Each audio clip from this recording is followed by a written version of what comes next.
This meeting to order. And what's your pleasure with the minutes from the previous meeting? Any additions or corrections? No, I'll move to accept them. John has moved to accept the minutes. Is there a second? I second them. Ken Ryan has seconded. Any further discussion? All those in favor say aye. Aye. Opposed? Passed. Okay, we'll go on to the Ag and Farmland Plan. How many had a chance? Actually, do you mind if we start with the ag inclusion? Just Okay, because those will be shorter and we can do that. this. Thank you. So we had just one application. That looks like over in Smithville. If I recall, that's the old Loomis farm It is. where the building over at the museum came from. You know where it is, Ken? Smithville and Dam. No, it's right there, Tyner. It's on the South Tyner Road. Oh, okay. Loomis. Yeah, it's the stone house there on the, just below the road to, through Tyner to Smithville. Oh, yeah. It's on the left-hand side, going over through. And it looks like two parcels. What did they do? Divide some of the rest of it up, or? No, I think the other parcels are still, they're all still the same owner. It's just that those are the two that aren't in it currently, I think. So what's the pleasure to recommend this inclusion?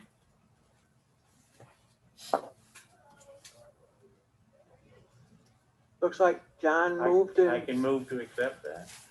John's moved to accept this parcel for inclusion ag district. I'll second. Marge has seconded. Any further discussion? All those in favor say aye. Aye. Opposed? Passed. Okay, that's the easy part done. How many looked over the part 3? Well, we'll start in. Are there any questions? First page.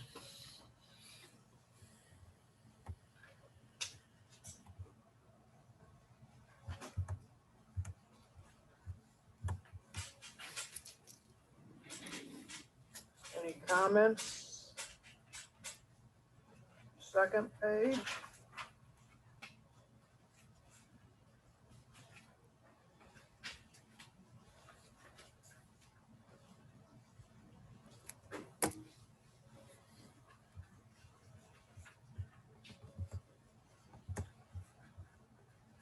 Third page. Starts in with dairy pricing.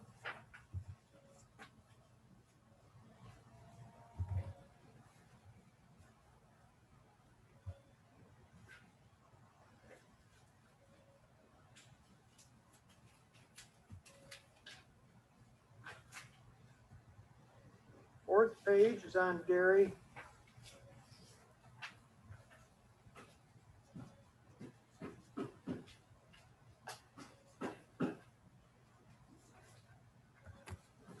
Fifth page, we're moving right through. Labor cost. And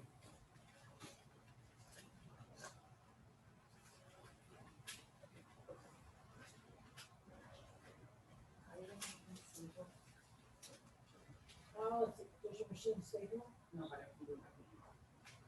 If you've got time, but otherwise we can see. All right, whichever. it gets down to labor cost. It looks like the per hour rate's pretty decent for some agricultural workers. I don't know why we got to have a minimum wage.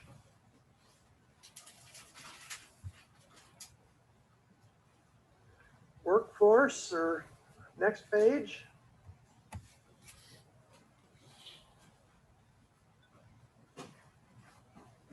I know when I tried adding up the number of farms by hired workers employed 150 days or more, or 150 days or less, numbers don't add up to the top. But I know the number of workers added up to the top, so.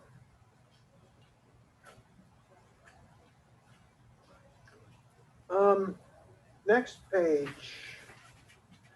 And it got down to the schools that had FFA or ag. I think Sherburne-Earlville has an ag department still maybe now. They restarted there. Restarted. Yes, where are you now, Terry? I'm over on the page with the yellow aging farmers. That one, Marge. Okay. Terry, I already added some comments too. I sent them to Colleen already. BG also has an ag program. Okay, yeah. And the other thing I think should mention is 4-H. You know, they do have programs which encourage youth to work with agriculture, and we do have a fairly strong 4-H here in the county. So I think that, you know, FFA and 4-H work hand in hand. Ken, any comments on that? This button to talk. So I think that's just a growing part of our 4-H programs, is having ag in the school, and that our legislators in Albany have told us they want that. And we have a new 4-H director who's just totally focused. I think he's having 1,000 kids read to this week in ag literacy. So anyway, it's a growing part of our program.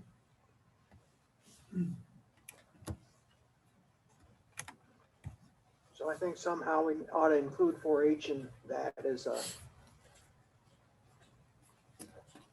aging farmers. I know some of us are older. Good morning, George. How are we going to address this, or?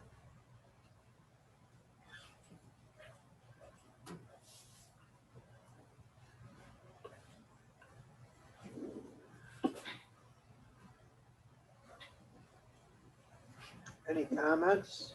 Terry, does it seem that older farmers have smaller families now than they used to years ago?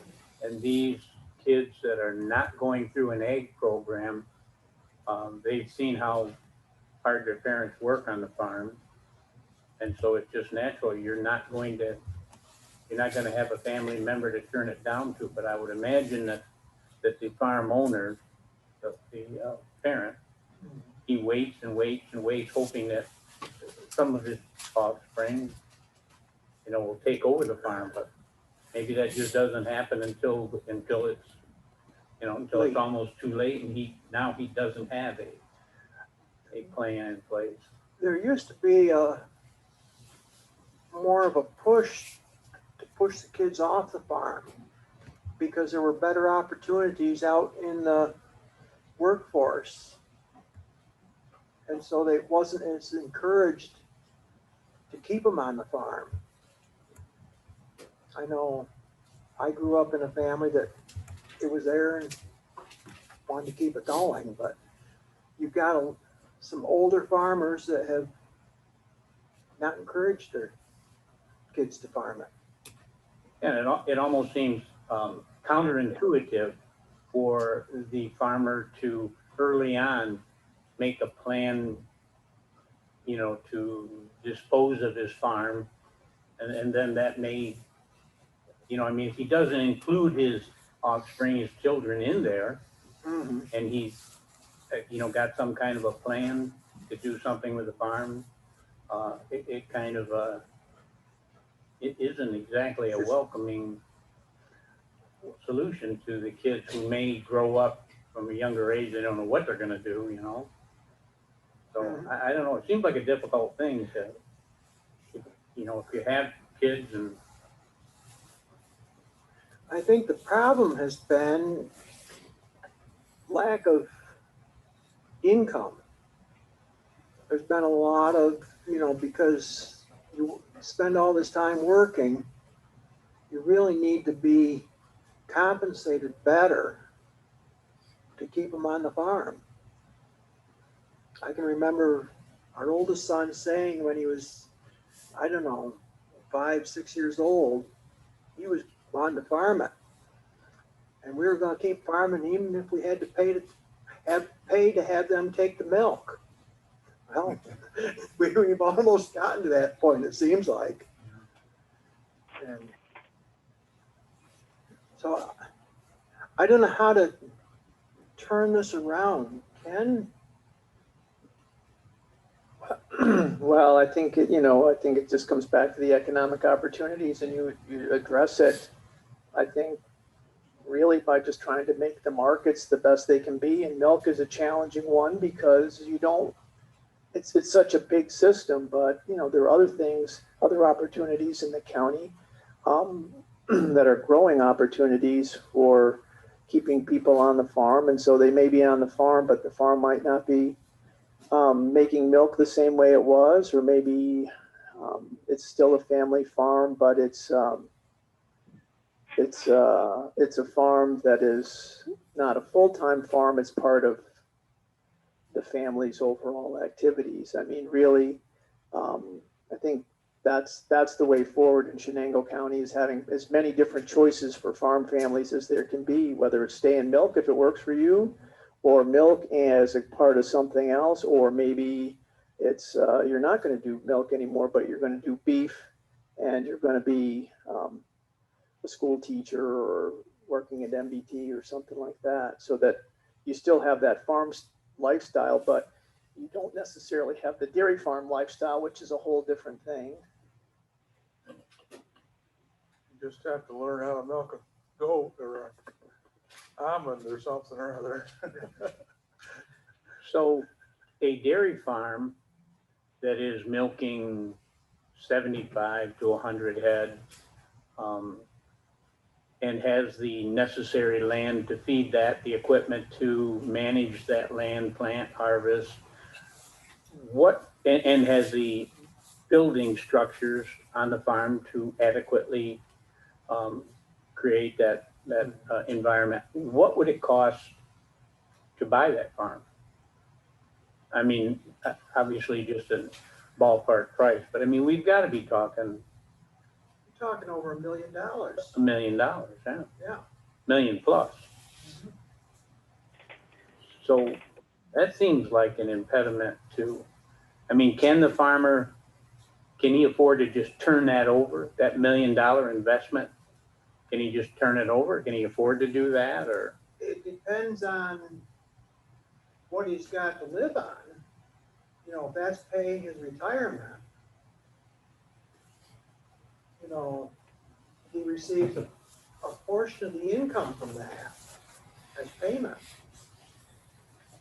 I know my family went through estate planning for a number of years.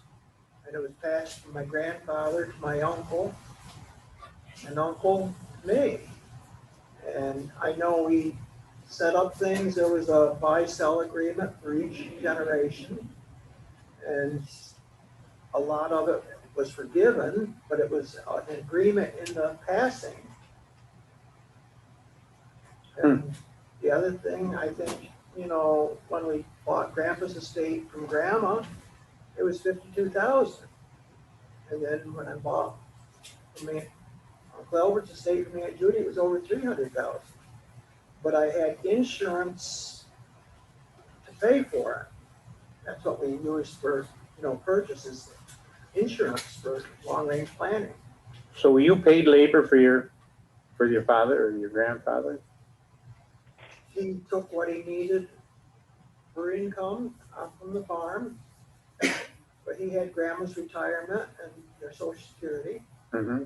So, Well, I guess I was wondering, could the farmer just swap roles? Say he is paying his son or daughter, who's a laborer on the farm essentially, and then just swap roles. He takes their salary so that it didn't add another cost to the farm.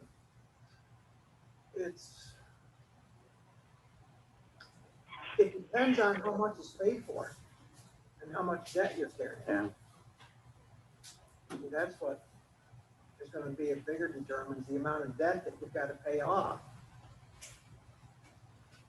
Well, it covered 5.3 billion in land and buildings, Yep.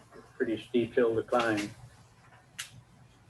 Any other comments? Questions? Then it goes, the next page is business management. And I put brackets around a portion of it when we got down to the second paragraph. Financial information is usually required by lenders and cooperative extension area specialists, is frequently not available from farmers' records, or is inadequate to provide sound advice and usefulness in the analyzing financial circumstances.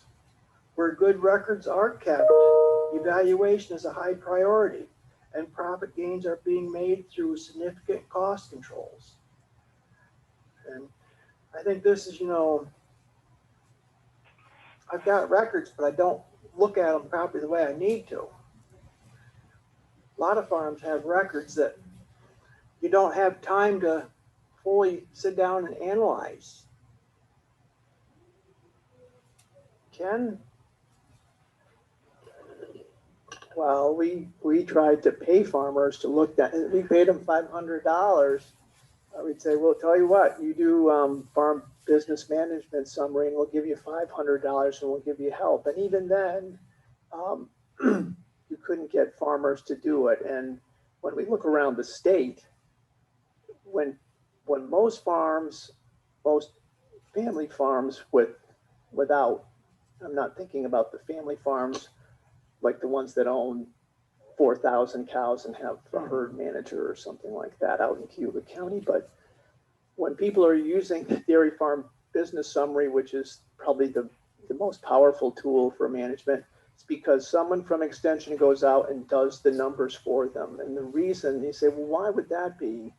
It's if you can't navigate, if you don't know what your feed costs are and how could you manage your business? But the pressures of time on the farm are so great that to sit down and spend hours counting the beans and sorting them out and analyzing, it's just really not something most farmers are able to do. And I think really if you value that, if that's something that people want done, then there almost has to be a program to financially incentivize the farmer to do it, or else create a way so that he can just say, here's my records, come back, stop by next month and tell me what they mean, because there's a combine that's got a broken part and crops need to be harvested, or an animal's in sick, or Cows taken care of. Yeah. I can remember when we did the CAMUS program. and You don't remember that? I don't know that one. That's a Cornell record-keeping program that Aunt Judy used to put all the information onto a sheet and it went into Cornell. Yeah. And they computerized it and analyzed it. Right. And then Cornell and actually Farm Credit has a business analysis that you put numbers into. Yeah, a lot of farmers get their analysis through their Farm Credit, the bank that's assisting them, and they're doing analysis that way. It's a huge challenge. On the other hand, if milk prices were $24 a hundredweight, I'm not sure it would matter. So I think, it's great to have that financial analysis, but where it helps is if you're kind of on the edge and you can make a few management changes that are going to help you be profitable. It always helps you navigate because you can kind of see where you're going. You're not driving in the fog, but in terms of true profitability, it doesn't always, if the fundamentals are so off that you can't be profitable, you won't be profitable, but it'll help you know that earlier on. The big challenge that I have, not to take up any more time, is that farmers are trying to make decisions about borrowing money and putting the farm in debt or selling the farm, and they really don't have a good way to determine you know, what, they don't even know what it costs them to produce 100 weight of milk. You know, so that's probably, you know, probably that's the one thing that we could do as to support farmers, is to somehow give them a better sense of what it costs to produce 100 weight of milk and where their costs were, and then they could have a better sense of whether they wanted to transition the farm to a son, whether they want to go out, whether they want to make a financial investment and take on a mortgage. So that's just it. Yeah, I think that's probably the key thing we could do to help farmers. So Ken, is there a concern that over aggressive implement salespeople, companies are maybe taking advantage of farmers and being a little aggressive on selling equipment that may or may not be necessary to change, handling the finances for them, making it easy to acquire this debt that There's a word for it, or a name for it. It's like new paint disease, right? And and there used to be the one for when they were selling harvest stores was blue cancer. And so, you know, I think it goes back to the last comment. It's like the farmer doesn't, I think, you know, my stepfather, after he ran his farm out of business, went to Cornell and then helped other farmers stay in business, you know, and he dealt with farmers, and, you know, one of the first things he'd do is, hey, look, you know, once he'd analyze their books, he'd say, you know, you can't afford to buy all this new equipment. You know, this is, and so is it the salesman's fault? No, it's the salesman's job to sell equipment. Again, and then the farmer needs the tools to know whether or not investing in a new manure spreader, it's really easy. And it's really easy to convince yourself you need it, because the old one's going to wear out sometime and it's going to break down. It's going to break down in the middle of the field. Going to break down full of manure, that's a given. Right. And so you know, Never break down empty. yeah, so those are interesting things, and those business skills, again, and getting a system where the farmer has enough time to and enough sleep to make sound business decisions is it's an interesting problem. It's not there's not an easy answer there, but the more information the farmer has about where he is financially, the better he's going to be able to make decisions about whether he needs a new manure spreader, or whether he needs to take on a new loan, or whether he needs to, you know, a lot of times, you know, I don't say it out loud, but I say, who's buying that new manure spreader? You're the farm, or your wife who's working off farm? And so, you know, the farmer needs to have those tools, and how you give them to them. That's probably a place where we could spend some time in conversation. And Well, would it be, or does there exist a person or an entity that a farmer could call, you know, right after his conversation with that aggressive salesperson, to just touch base with somebody as a sounding board maybe, and say, gee, should I buy this new tractor or manure spreader, or shouldn't I? Just get a second opinion or a sounding board, or doesn't that exist for the farmer? it exists. Of course, if you get a second opinion, they might not tell you what you want to hear. So there's that. So at Extension, we have two people that they could call. Let's say there's a dairy farmer, and there's an opportunity to take a loan. This happened to me with a farm. They said, well, we've got an opportunity to take out some more debt. Is it worth it? And I said, well, you know, they could call. We have a farm business specialist, Nicole Tomel. So she analyzes. She's a former dairy farmer and a beef farmer, so she can help them count the beans.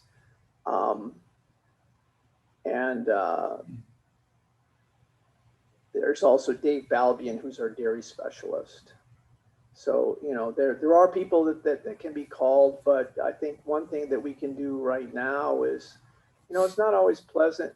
You know, you don't always want to have a conversation. I think one of the things we can do right now is make online content. And I don't know, Terry, you can tell me how easy it is for you to go, but sometimes it's easier. Like if I want to fix the brakes on my car, I don't want to go and talk to a car expert, but I can watch a YouTube that'll show me how to do it, and I'll do it myself. And so maybe we need to provide farmers with more online tools so they can, you know, maybe it's 10 o'clock in the morning or 10 o'clock at night, and they can get access to those anytime and not have to make a phone call and have, you know, sometimes it's easier just to do the research yourself. And those would be easy resources to create.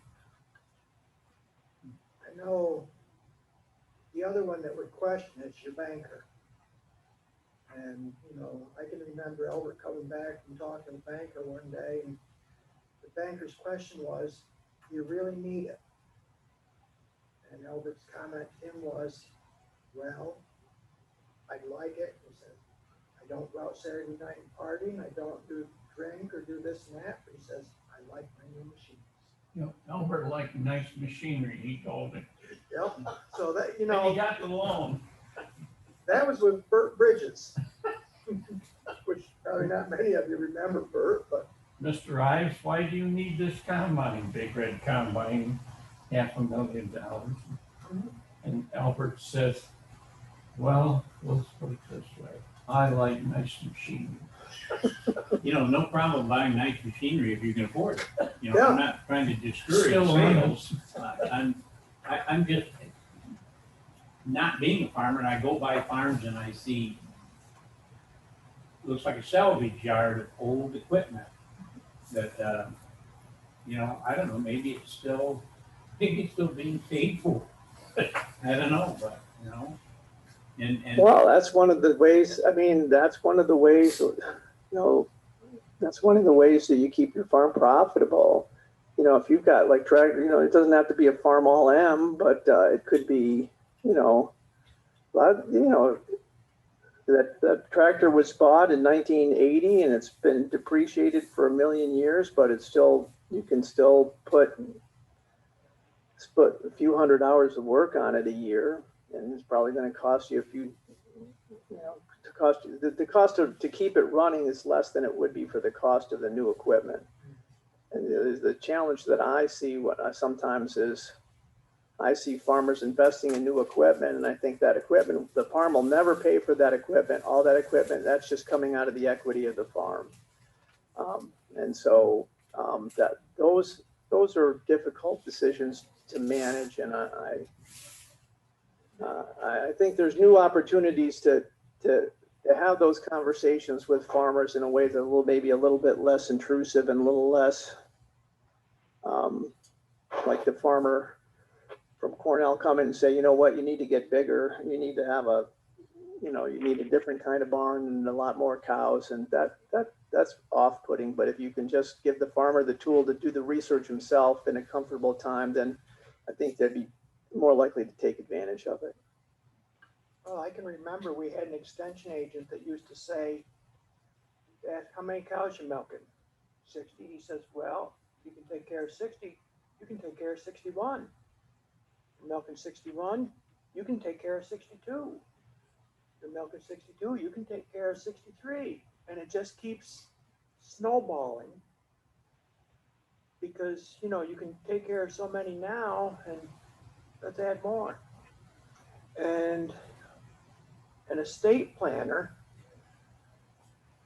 Ellen Voss, told me once that you go out in Western New York and buy a large farm, 500 cow operation. He says you cannot pay for it milking 500 cows to pay off that loan. He says you've got to add another 250, so you're up to 750. That's not quite cash flowing, so you add more cows. And that's kind of the cycle we've gotten in with dairying. Well, and those numbers, and not that we got work to do here, but not, I mean, those numbers are old numbers. Now the 500 cow dairy is is a small dairy, and the new cow, you know, now, depending on how you look at it, either you're gonna change how farming is done or change the demand, but those are now, those numbers are all, that has gone on. So now that new farms that are being built in the West are now 5,000 cow dairies and plus. So, you know, but coming back to Chenango County, there's always going to be agricultural opportunities here because we've got fertile soil and we've got a plentiful rainfall and we've got great markets. We've got a lot of infrastructure. So, you know, I think there will be opportunities here, but, you know, they're just gonna look different than they did, but there's still a lot of good opportunities here, and we just have to help farmers, give them as many choices as they can, so they can pick the ones that work for their families. But I think we got more tools to do that now than even we did a year ago. Okay, well, we'll move on then, unless somebody else has anything. Next page over talks about expansion of urban areas. And I got down into the last paragraph of that. And it says, according to landowner data from the Chenango County Tax Department, approximately 201,979 acres of land is owned by non-Chenango County residents. My question is, what percentage of that is the land mass in Chenango County? I think there are 562,000 acres. So that's about half. It's about half.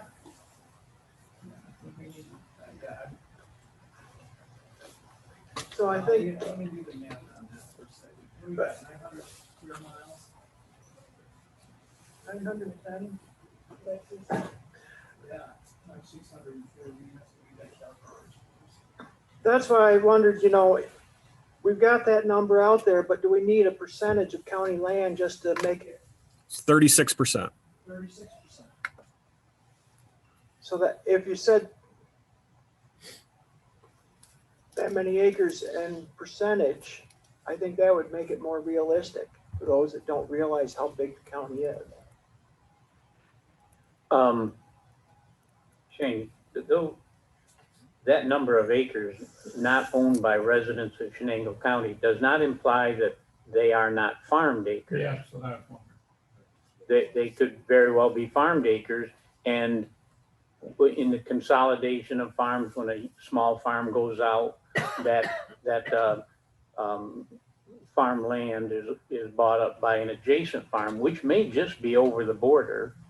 And so it doesn't mean that that's not farmland. Right. And it doesn't mean that it's owned by a corporation in Long Island or something. Okay. Probably quite a bit of it is owned by New York State. I don't know if that includes New York State or not. New York State owns about 90,000 acres. Yeah.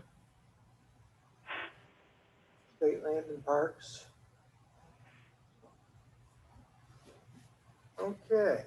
Well, I think the other thing not to spend too much time on it, the other thing to remember is like how much of it is prime agricultural land. And so, you know, a lot of that land is going to be upland, forest land or scrub land that people have for hunting camps and stuff like that. So I think, you know, we might want to take a look at that and just do a little bit of analysis of it. And like you say, it can be owned by people from out of state, and they still could be renting it to a neighbor to grow alfalfa or corn or something. Yeah.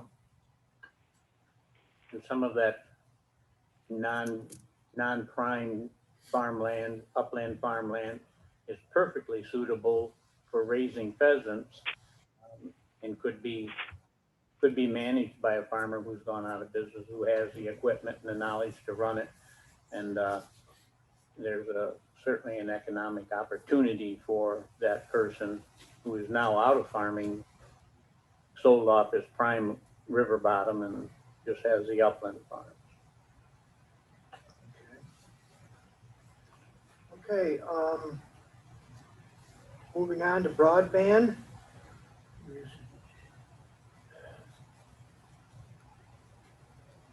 Do we have a good idea of the areas that have poor reception? It's not necessarily about reception. Reception implies cell service. So broadband, yes, we have a rough idea of where that's not available. Yep. I think, not just not available, but what's the quality in other areas? Because I know we've had meetings where there's been some questionable connections. And unfortunately, the big problem, and we've passed it through the county board, is that a lot of the maps that are being used to determine where internet is are either misleading or incorrect. So for instance, the FCC maps and the New York State maps are showing about 98% of New York State are covered by broadband. Now that also implies, if you look at the FCC maps, much of our area is being called covered because Viasat, which is a satellite infrastructure, is available.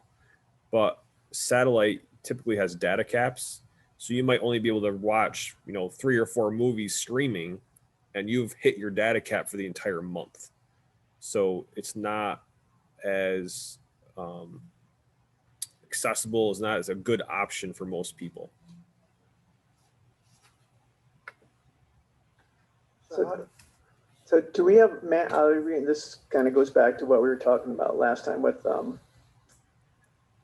three-phase power lines. Do we have maps of where it is? Because like I'm fortunate to have I've got a fiber cable that comes right down my road in Farsalia with all 6 of us living on it. And I have much better internet access than I have here in town with the extension building. So the problem is that many of those maps are considered proprietary.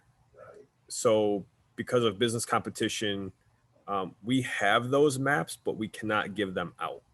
Okay, So, yeah. so, it's just interesting, so do you have a sense of what percentage change based on what you see, what did you say? Maybe you haven't ever had a reason to think about it. If actually, I'm the chair of the Regional Broadband Collaborative, and we're actually doing a lot of analysis right now. Yeah. If you look at Congressman Brindisi's study, which was put out August 3rd, 2020, I believe, it said that Chenango County's speeds were by far below broadband on average as a whole. Right. So to say an actual percentage, I wouldn't dare guess. Okay. But compared to other areas, we're by far the lowest, probably in the state, but definitely this region. Didn't our school situation highlight some of this shortage? Yes. So Commerce Chenango did apply for a grant, which subsequently we did not get awarded, to cover 2 towns. And actually, while I was just sitting here, I got an email that New York State Office of Community Renewal has a grant available right now where a county can apply and get $1 million. So I'm looking into that as I'm doing this. So we'll see.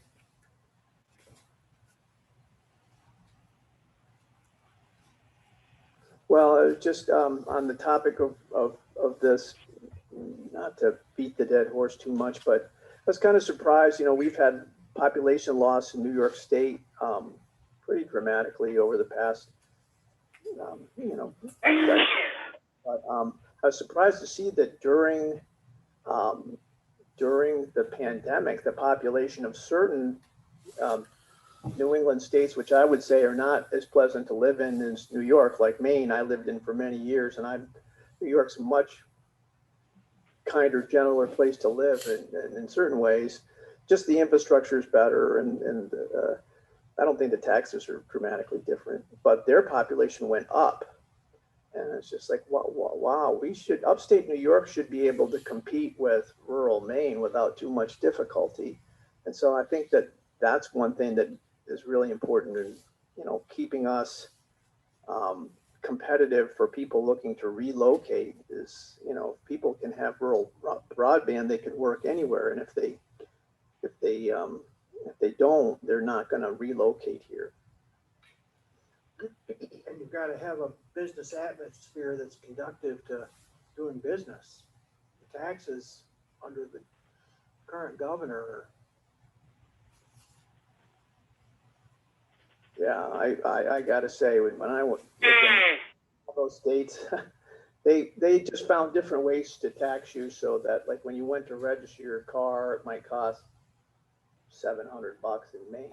Because they all got to plow roads, right? So. Okay. Anything else? Broadband? Water quality? Well, Terry, Yeah. one more thing on broadband. How important is really good broadband to the dairy farmer, not the dairy industry?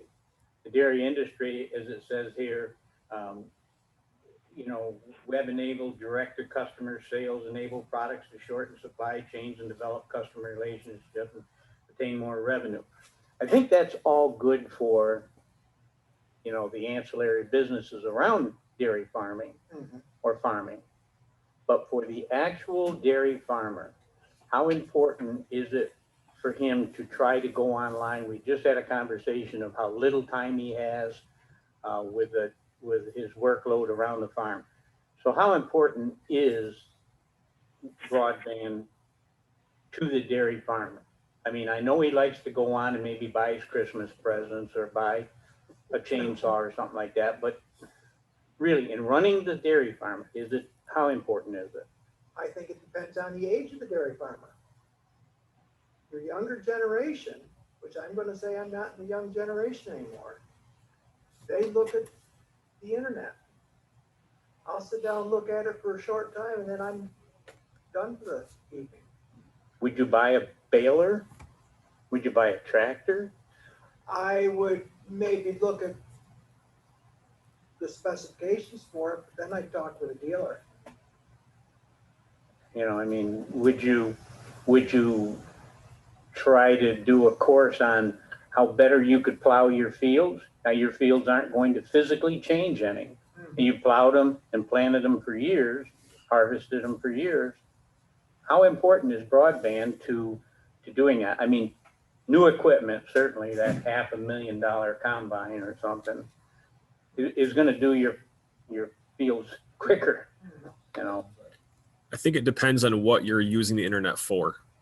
Because, for instance, I've got family members who are farmers who, whenever they are trying to sell a product, they're going to ask one of us to please post this online for me, put my number on there, but post it for me because they're not using it.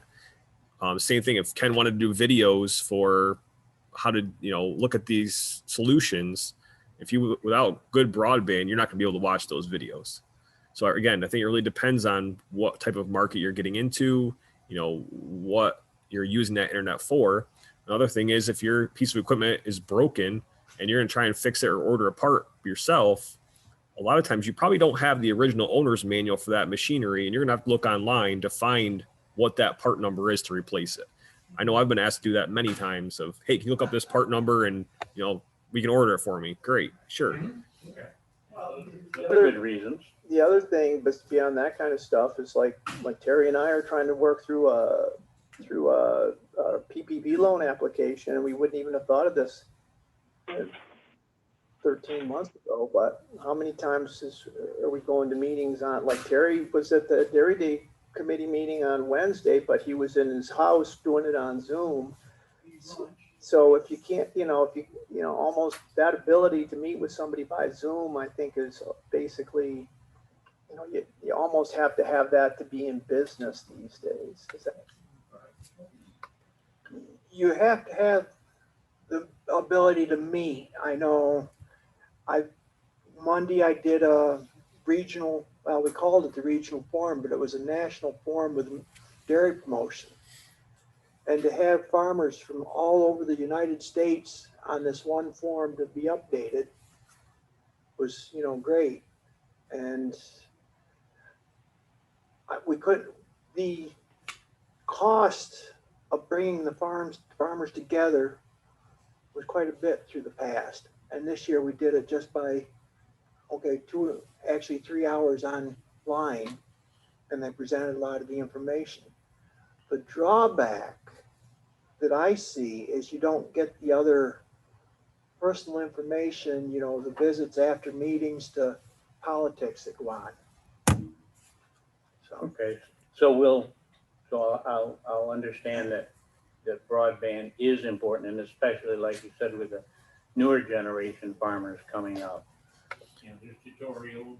the training things, but the actual, I guess my concern was, or my interest was plowing 100 acres, planting 100 acres, harvesting 100 acres, feeding cows, milking cows. That mechanics of the farm has not really changed, unless you add more acres. Right, right. I do use the Wi-Fi for looking up parts. I'll bring up the piece of equipment, go down through and look at the part and, okay, this is the part I want. Then call up the dealer and tell them, this is what I want, instead of standing there or going there to see about it and finding out they don't have it, they'll have to order it. I think the other thing is marketing. I mean, if you're trying to sell your product right now, whether you're doing it regionally at a farmer's market or whatever, you're using the internet to market your product to get those sales from people at home that aren't going out right now, especially. And I mean, again, farmers' kids are still going to school. They need the education that they're using the internet for as well. So it's not just specifically the farmer milking a cow, it's that other ancillary stuff on top of that. Yeah. Or even telehealth. I mean, we all know farmers probably don't take care of their health stuff as much as they probably could. And if there's telehealth available where they can stay home and rather than go down to Binghamton or go to Cooperstown or wherever to go to a doctor's appointment, that's saving them time, saving them money. So I think it's not just about cropping, milking, it's those other things on top of that. I've probably got the blinders on to some of that because I don't use it. But with a dairy, it's a lot different than vegetable or other types of marketing.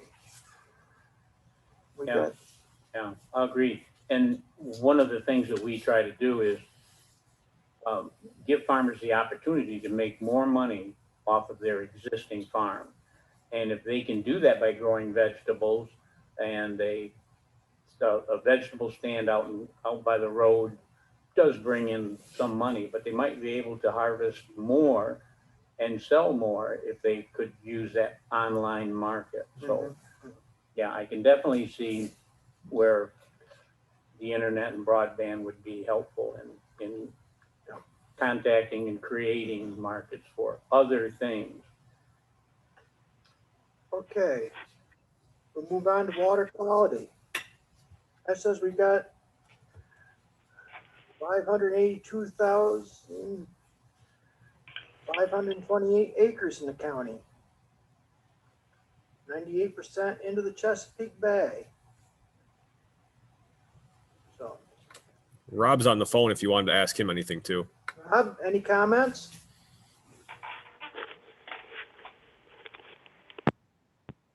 Guess not. Okay. Yeah, I do have a comment here, Yep. and I'm going to be quiet. Our TMDL for the Chesapeake Bay, Right. of the states that are responsible for creating that, New York is sort of on target, New York is, of meeting that as far as the phosphates. And one of the reasons for that, unfortunately, is the loss of farming. Even though many of those acres, those river are being fertilized. We can hear you, Rob. Hi, Shane. I'm sorry, I pushed the wrong button. You agree with that, Rob? I'm sorry, my connection dropped out, John. What were you saying? I was just saying that New York's portion of the TMDL for the Chesapeake Bay, New York is sort of on a path to meet their objectives. And one of the big reasons is that the number of farms that have dropped out.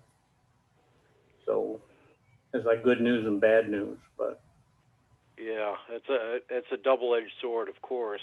One of the drawbacks, unfortunately, is that there's a lag period between the bean counters down in the Chesapeake Bay will acknowledge the actual real situation on the landscape in terms of declining number of farms, and in particular, like with dairy animals and other livestock. So, you know, while yes, that's true in general, they're still catching up with that reality, and so New York still is a bit under the gun.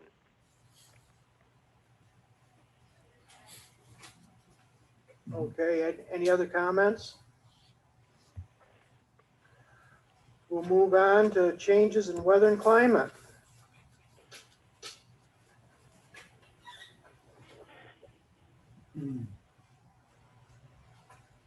Anything? Renewable energy development.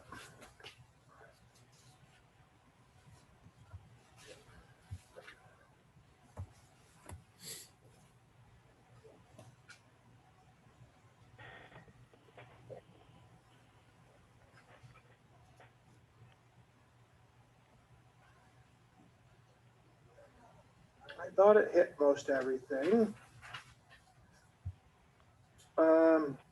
Diversification and emerging markets. Over on the next page, I got down to farmers markets, and I put down Bainbridge as a question. Don't they have some type of a Saturday in the park type market? They were having a flea market. I don't know if it was necessarily a farmer's market. I'm not sure. I thought they did some farm products. So, okay.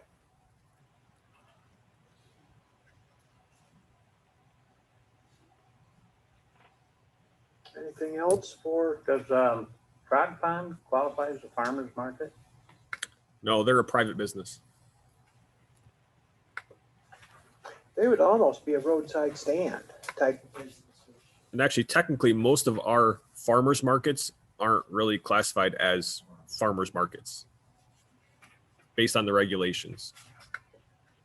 What's the technical difference there? I mean, a market on a farm? No, I think you have to sell a certain type of product there. So like your ancillary clothing, those types of things really aren't farmers market material. Ken, do you know more about that on like what actually classifies? Well, basically the state has certain regulations that restrict what you can sell at a farmer's market in order to protect the public from food safety issues. And so in theory, we have probably one market in the county that follows the New York State Ag and Markets guidance on food safety, and that's the one that is sort of in Norwich now. Basically, it's Sandy, and it's not to say that let's say Oxford has farmers or merchants that are selling things that they just don't engage with the state for supervision to see whether they're in compliance or not. But so there, it's basically just a state definition that allows for oversight to prevent things like somebody going out into a field and harvesting wild blueberry bushes and bringing them into the farmer's market to sell, or selling things in the farmer's market like an uncovered pie. And so, that's why there's a technical definition for a farmer's market, where you might drive by a bunch of people selling vegetables in the park in Bainbridge, and it might not technically be the farmer's market, according to the state of New York regulatory definition. So that's, I don't know if that's clear or not, but that's how it works. Is there anything that needs to be done to improve or to advance farmers markets and the ability for farmers to? Basically, this is something that has, the statewide and nationwide people have been trying to promote farmers markets for the past couple of decades. But as a business model, the idea of going to a farmer's market has kind of become eclipsed by going online onto Facebook and selling direct to customers online, because it's so much more efficient in time. And so farmers markets are shrinking across the nation just because it's very wasteful and time consumptive for a farmer to make a bunch of prepare, umpteen hundreds of pounds of vegetables and take them to a place that that you might sell them if it's a sunny day, but maybe it's going to be cloudy that day, or maybe it's going to rain and no one will come. And so it's just a lot easier if you can go online and through Facebook make a direct to consumer sale, and that way it's more efficient of your time and effort. And so what has been happening is that farmers markets have been getting smaller across New York State and across the country because of online sales, basically. The U-Picket facilities or the opportunities that exist in Chenango County, they're not considered farmers markets, but they are a means of a farmer. Yeah, it's a different model, and that's something that dovetails pretty nicely with online, because you can promote it online a lot more easily than you could, and you can say, well, hey, come on up, our blueberries are just turning ripe, and we have a special today or whatever. So, but that's a big opportunity, I would say, especially in the southern and northern part of the counties where you have access to Binghamton and its suburbs in the south, and Utica and Syracuse and those areas up in the north. And so we do see more growth, particularly for blueberries. So that's a growing opportunity. Is that something we should mention here in our plan, is you pick a type? Yeah. In addition to farmers market, come out to my place and harvest your own. You could pick corn, you could pick, strawberries are very popular. Strawberries, blueberries, certainly, apples. but apples, corn, I don't see why you couldn't do cucumbers and squash. Well, so there's the reason why berries and fruit are so popular, because they're very they're short term, but they're very high value. So like a pound of blueberries is worth significantly more than a pound of carrots, but maybe it doesn't take any more work to produce. They're perennials, and so there's kind of some crops that just lend themselves to them. Plus, you're not going to take out some kids for a fun day of picking carrots, or cucumbers, because they can eat the blueberries and they'll have a great time picking blueberries and apples, picking cucumbers. They'll have just a different experience. Yeah.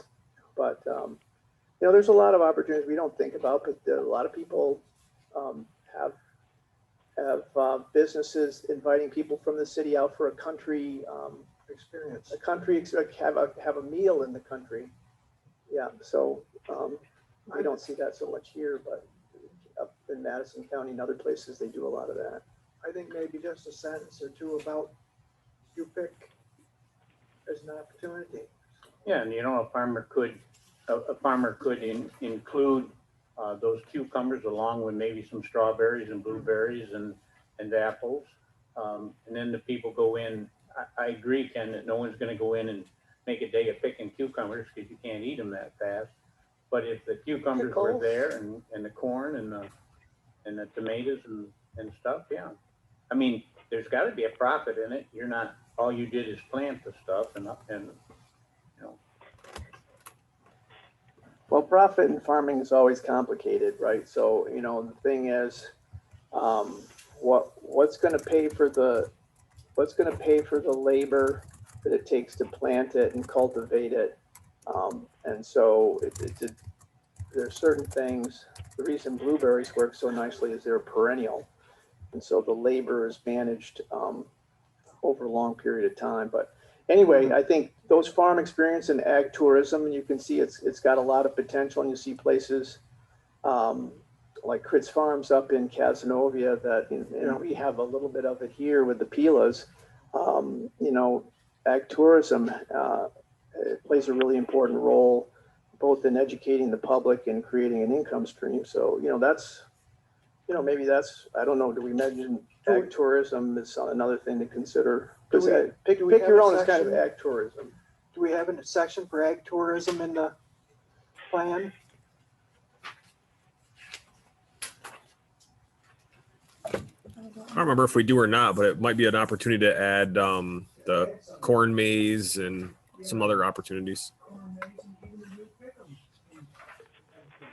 Yeah, you pick, you could probably get those blueberries cheaper in the freezer section of the grocery store, but it's a different experience. So, I think that's a really important opportunity, and it's kind of interesting to see how much difference there is between Madison County, where that's a pretty big deal, and they have a lot of diversity of that kind of farm, and we don't.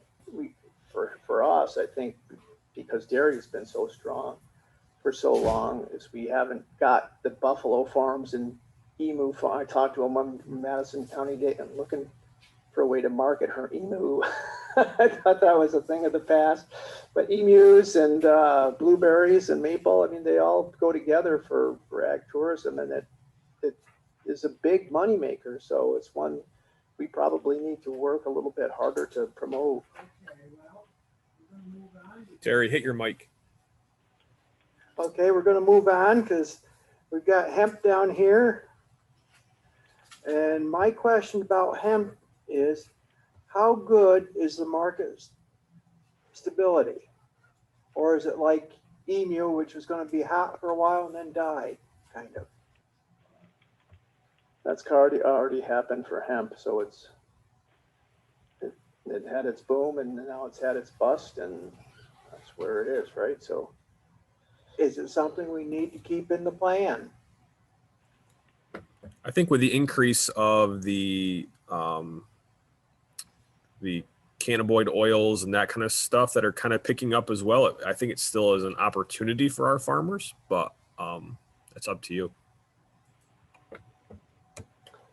Because, I can't see myself getting into hemp, and then where's the market? So, okay, we won't say much then. Maple, that's got a lot more boom to it than hemp. I think that just gives the numbers. Organic.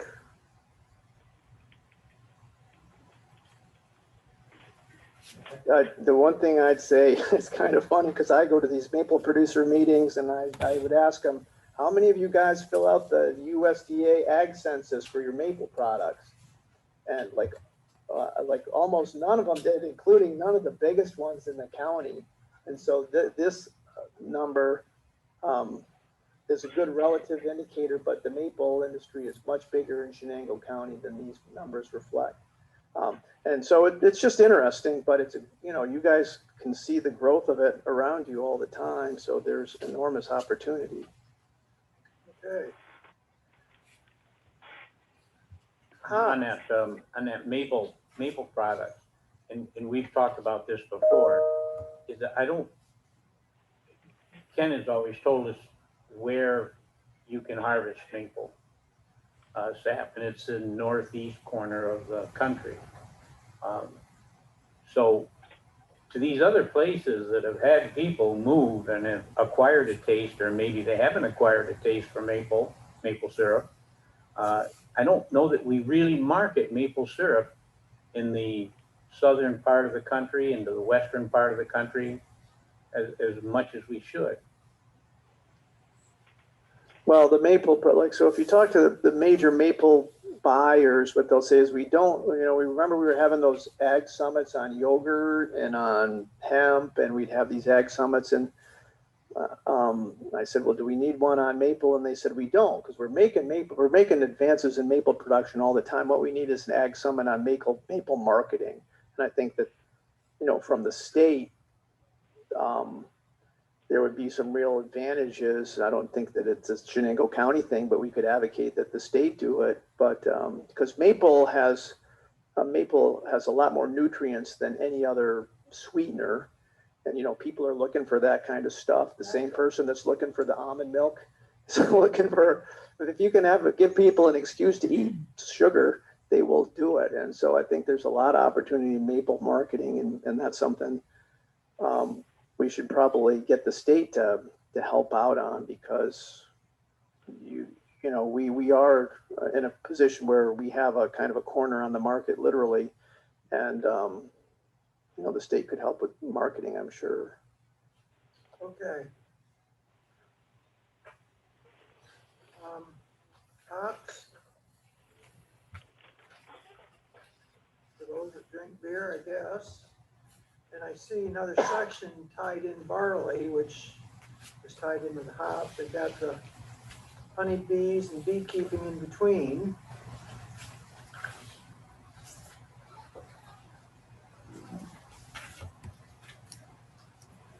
Barley, I had a neighbor grow barley last year, and it's finicky when they want it for brewery. It's got to be harvested in certain types, and the quality has to be such. I don't know if it's something that I grew barley too last year, but I grew it for a different purpose. Mine was to feed, and I wanted straw bedding. The straw's worth more than the barley, isn't it, Terry? Yeah, yeah. You know what? It was good corn replacement last year when I was short of shell corn. It's got energy that, I guess the starch in is a little bit higher than corn, and that makes it a little more high test. Willow. We've heard that was a thing from years past. Biomass. Ag districts. We work with those every year for inclusion.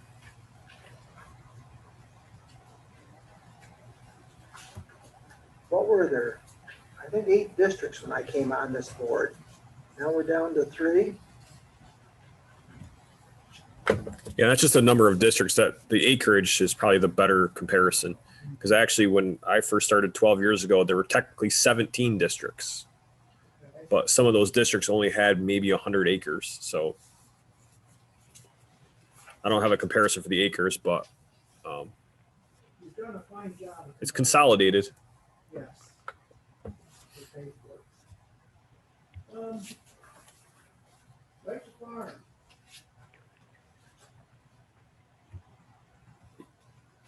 Comments? It's kind of important when issues come up, because it does give some guidance as to how to solve that.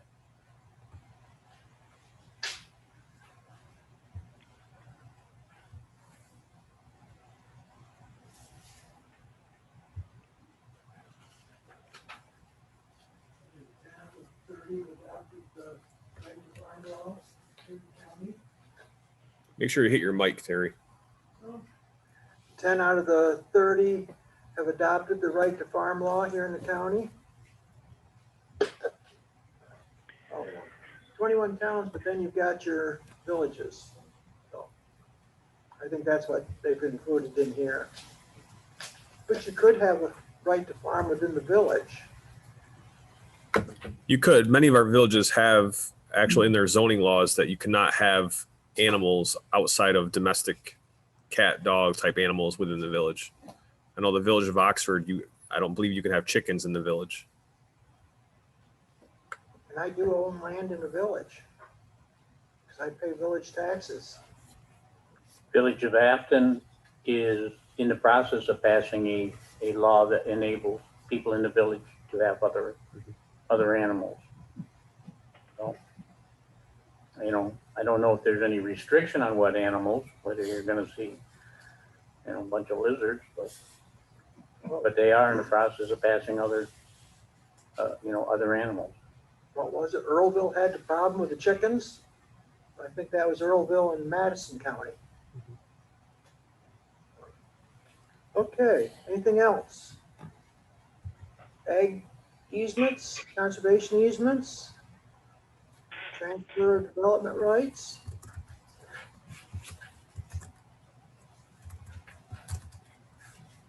Purchase of development rights. That's as far as I got reviewing last night before I fell asleep. So, you want to go farther? Do we want to finish it next time? A lot of what's after this is mainly this like subdivision ordinances, site plan ordinances, those kind of things, which we have pretty much set anyway. So, I mean, beyond that, there's not much to review on this rest of this area, except for like the goals section, which I think we actually, before we started the review of this plan, we did go through the entire set of goals already. So those are pretty much set as well. So Maybe our homework would be to review what's left and bring back any comments to the next meeting. Does that sound reasonable? do you have a next Okay. section? No. Then we will move on with our agenda. Actually, Terry, before you start, Rob had something he wanted to add too. Okay, Rob? Rob, are you on there? Yes, I am. Can you hear me? Yes, we hear you. Yep. Okay. At the very top, and I apologize, I didn't have the information to connect it at the beginning of the meeting. But anyway, so I missed the beginning where you started in part 5 of the plan, and I was looking that over under real property taxes, or I call it real property taxes. That's what I'm sure that we're talking about. It enumerated a number of the exemptions, programs that are available. One of the ones I did not see listed is the one that pertains to solar, wind, and farm waste energy systems. There is a real property tax exemption. I know my wife's farm, when we put a photovoltaic array on the barn roof, we applied for that. I think it's a 10 or 15 year exemption from property taxes, RP 487 rather. So I would suggest that be added in that section. Okay. You get that, Colleen? We noted that, Rob. Okay, it was noted then. Thank you. Thank you, Rob, for including that because I hadn't seen that. Okay. You're welcome. There's no other comments. We'll move on to Ag Development Council. Ken? We're just kind of moving ahead with the year as usual. We're going to be offering micro grants again, and there's interest in maybe increasing the amount of those from $500 to $1,000 to make them more worthwhile for farmers. So we might have one larger grant available and some smaller grants to help promote some different kinds of projects. But that's basically it for Ag Development Council. It's looking at having some event at the fair to promote agriculture, but this year that's a little bit harder to figure than a normal year still because of COVID. So right now that's still undeveloped. So I'll leave it at that. Okay, open floor. Shane? You? No, I don't have anything about ag and farm. Colleen? Ken? Still amazed, the grain purchases and pork to China and other countries. 3 days this week, each day China purchased 7 million metric tons, 10 million metric tons. Do you know how much corn there is in a pile of 1 million metric tons? First of all, I didn't know we had that much corn. And second, will we oversell our reserve? And then what happens to the little bit of corn we have left. Anyway, it's just amazing what the rest of the world is buying right now. Well, so then the other thing about that is it's driving up feed prices for dairy farmers, but that's an interesting thing, and that's just to put it in perspective, you know, the Chinese have kind of a choice about growing pork or growing milk, and they want to make pork and they want us to make milk. So hopefully that'll translate into some higher milk prices. And then Terry or George will bring us up to date on your wind power. Isn't there a vote from the state The that state did that last Thursday, the siting board. So, Just still legal timeline on that. The concerned non-participating residents in the town have 30 days, which I believe they're going to do is to petition the state siting board to change their decision. That's what happened in Bluestone, down in Sanford and Windsor. The siting board did not change their decision. They then can apply to the courts to have it reviewed by the courts to once again overturn that decision. It was done in Bluestone. The court did not overturn the decision. The next step would be an expensive legal battle where they would file for an injunction on various environmental types of things. At the town level, we had a meeting Wednesday, and this is updating even Terry from Wednesday. Expectation for this year is they may do some surveying work over the summer. Tree clearing, if the project moves ahead and bypasses all those other legal obstacles, will probably start November 1 next year through April.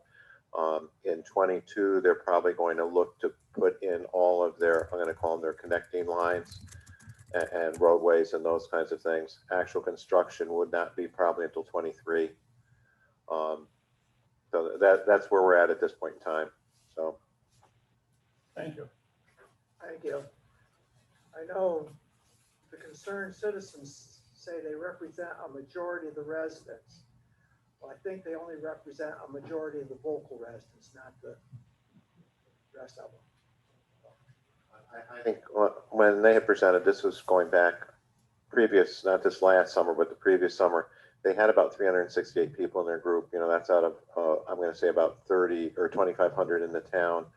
I don't know, you know, they're still saying they represent the majority of people. I haven't found that to be true. They ran against us in the last election and they were easily defeated on all fronts. So I don't know where they're going. And once again, as they move forward, one of the siting boards, the judge had ruled that they really hadn't presented any evidence or reasons why the project should not move forward. And of course, there's a cost to that. You have to pay experts and have testimony and so forth. And that was not part of the hearing at the state level. Okay. Anything else, Ken? John? Okay. NRCS, there is still time to sign up for the EQIP program.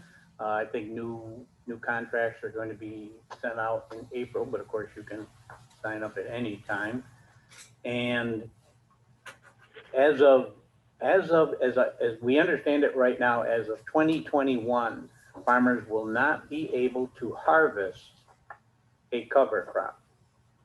That is allowed this year or in 2022. In 2021, those crops that were planted last fall and are up and in the spring here, you can harvest them, but as the new contract reads right now, you will not be able to harvest a 2022 cover crop. You can cut it, but I don't know why anybody would cut it if you can't harvest it. No, weed control. They want to get it mowed off the weed control. Right. Right. And I think that as I understand it, the mindset behind that is that they're paying you to put the cover crop on. They did not want you to take that material off the field. They wanted that material to be on the field, and that does dovetail in with the purpose of cover cropping too. But it was also baled and used as a feed. Now you can graze on it, The cow can harvest it, but you can't You harvest can't it. chop it for Right. forage. That's all they have. That's what a lot of them are doing, is chopping their rye, they planted this cover crop, and then chop it for forage in the spring, go through, add manure, and plow it and harvest it, or, no-till and harvest it. Mm-hmm. Yeah, I can't imagine anybody grazing because usually those fields don't have any fences, but, You know, you know, that's all I have. okay. March, We're working on doing a dairy day, kind of getting excited that things are getting better with the vaccinations and so forth. So we may be the first countywide event open to the public for a year and a half or a year and 15 months or whatever it is. So it will be June 19th. It's the third Saturday in June. It'll be on the fairgrounds.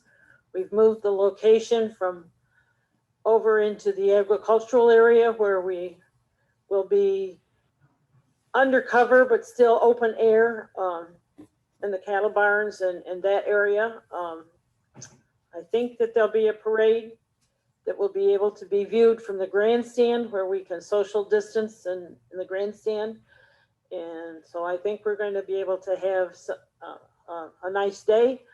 If you keep it in mind, and anybody that would like to be present a display, informational display, or an activity to engage the kids, let me know. Dan? Well, it's Chenango County Fair, I guess, is trying to hold their fair this year. They're gonna be on, starting Wednesday instead of Tuesday. They're gonna have the horse racing on Wednesday, or on Tuesday, just the same, I think, but then officially opens on Wednesday. Goes through Sunday night.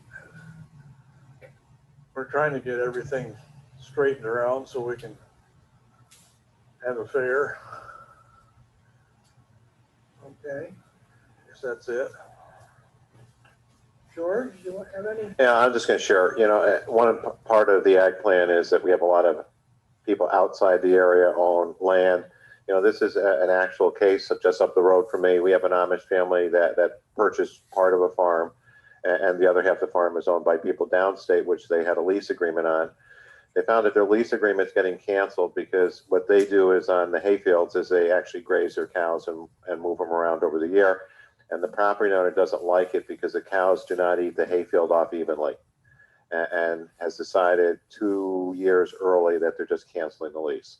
It's just another thing that's out there. And I'm going, what do you expect? I said, when the hay gets cut in the field behind my house, it's not as nice as I'd like to make it look. And sometimes I go down and clip it down with Kubota and stuff and clean it up a little bit. And I get in the areas around the stone wall and stuff that they can't get into. But it's just a piece that's out there as we have people who move into the area that are not involved in agriculture. Even with the smell of manure and when it gets spread on the fields, they really have a different feeling about that. And once again, I kind of promote the idea of having the right to farm laws in our communities so we can continue to have agriculture. Okay, thank you. Ken? Part, I was gonna say, part of the problem is where the cows make their poop is where they don't eat, so. Right, and then it grows the best. Right. So just on the topic of immunization, there's a couple of different efforts in the county to get ag workers and farmers immunized. Lots of us are already eligible, but some are not. And so UHS is working with Farm Bureau to develop a system to reach out to farmers and let them know when there will be a special opportunity for vaccination. They're hoping for a storefront location, so whether it'll be the same one that the county is using. I suggested they talk to Isaiah because they were looking for a storefront, and I said, well, their county's already working with a storefront, but I don't know if that contact happens. So both the county and the UHS are interested in having a special opportunity for farmers and farm workers. And so that has not been written in dates and times yet, but I just wanted to make people aware that there's an effort to do that. George?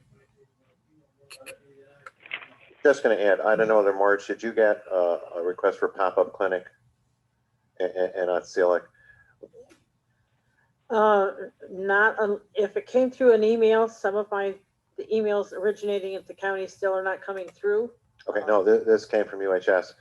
They're looking at 6 Oh. locations to do some pop-up clinics in the towns. I don't know who it's going to involve. We don't have dates or anything on that, but that might be an opportunity for farm communities if they can access that at a more local area. And I don't know, there were either 6 or 8 different locations that they said the town facilities were suitable for doing clinics at. Yeah.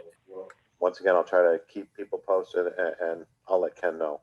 And if you're planning any of these clinics, Ken, make sure reach out to us, because actually we had a call yesterday with Get There Mobility Management, and they'll provide free rides to anybody who's looking to get to a COVID vaccine.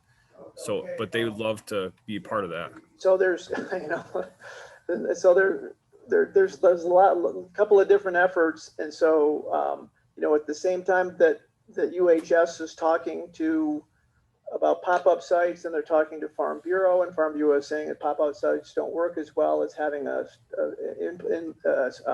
brick and mortar location. And so I'm trying to keep in touch with Isaiah. And so I'll make sure that I keep you in the loop, Shane, because that's one thing we've learned about COVID is the situation on the ground changes daily. And so the most important thing is just to keep everybody communicating. So thanks, Shane. I'll make sure that you're in the loop too. Yeah, I did check yesterday on the availability of shots. These are state-run facilities in Binghamton, and all of them had available slots for shots.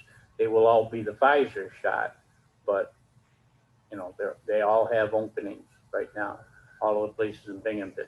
And with that, does anybody know where the Johnson & Johnson shots are being provided? UHS, at least in Chenango County, it's through UHS. I'm on that list, or my wife is on that list, but slow moving list, I guess. Is there, related to that, are they tracking people by residents, so they have any idea how many? For example, I can name off a dozen folks I know that have had vaccinated, including us, that we're not. We went to Madison County. Our clerk went to Syracuse. Our emergency workers were some of the first ones to get it. They went to Cortland. And I don't know if our health department is aware of how many people actually have been vaccinated, but not vaccinated within the county. Yeah, my take on it yesterday, that information came up with the Get There meeting. Our county health department thinks there's about 1,000 currently. I know there were 1,800 people originally on their list. I tried getting it through the county and I had no idea where it was on the list. It was available through Bartle, so I went there. I think that list needs to get updated. I don't know how accurate it is.